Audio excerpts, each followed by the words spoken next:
Welcome back to the channel.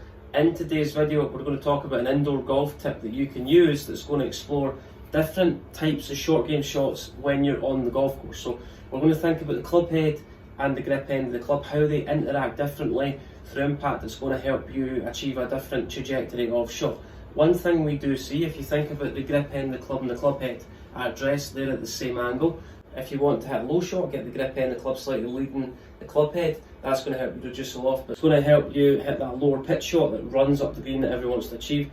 Great if the pin's at the back of the green, and also great if you want to get the ball on the ground as quickly as possible. If you want to hit a nice high shot that stops nice and quickly on the green, great if the pin's at the front of the green where you don't have a lot of green to work with. So if you've short-sided yourself, the grip end of the club stays a little bit quieter through impact. I want to feel from here that I'm really releasing that club head a little bit more. If I want to hit the low shot, think about grip end of the club working slightly ahead.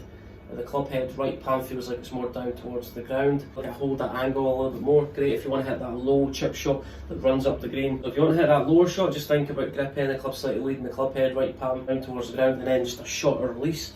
If you're short-sided, this is a great shot you can use. Lower shot, grip end of the club, always working ahead of the club head. I feel like right palm faces the ground a little bit more. That's going to help the ball launch a little bit lower. As the ball hits the ground, that's going to create some sort of momentum. The ball speed increases, also gets the ball on the ground as quickly as possible, and it's going to work up the slope if the pin's at the back of the green. Other end of the spectrum, if you want to hit that high shot, think about the grip end of the club and its relationship to the club head. Think about address grip end of the club points towards your belt buckle. As we release the club, we're trying to keep the grip end of the club as stable and as quiet as possible. We're trying to release the club head a little bit more through impact. So a great feeling to help you achieve that is think about grip end of the club to point back towards your right hip.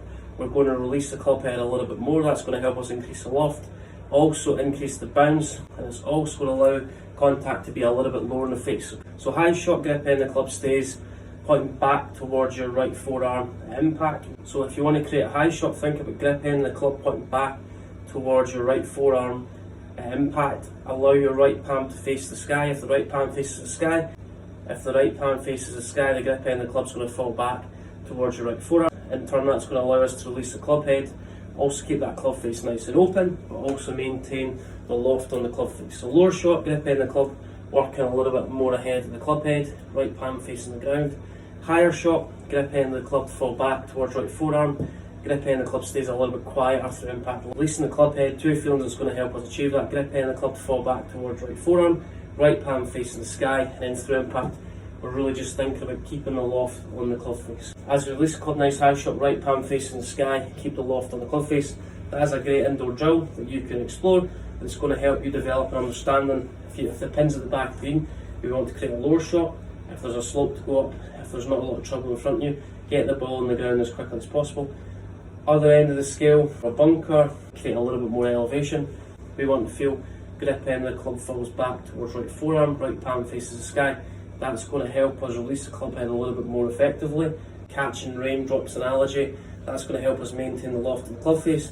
Increase the spin. Great shot you can have in your armoury if the pin's on the side of the green. If you have short-sided yourself, you need to get the ball to stop relatively quickly as it hits the green. Two shots, two different releases. Any thoughts on that video, please let me know. Get the right blend correctly. Those shots will reward you in the long run.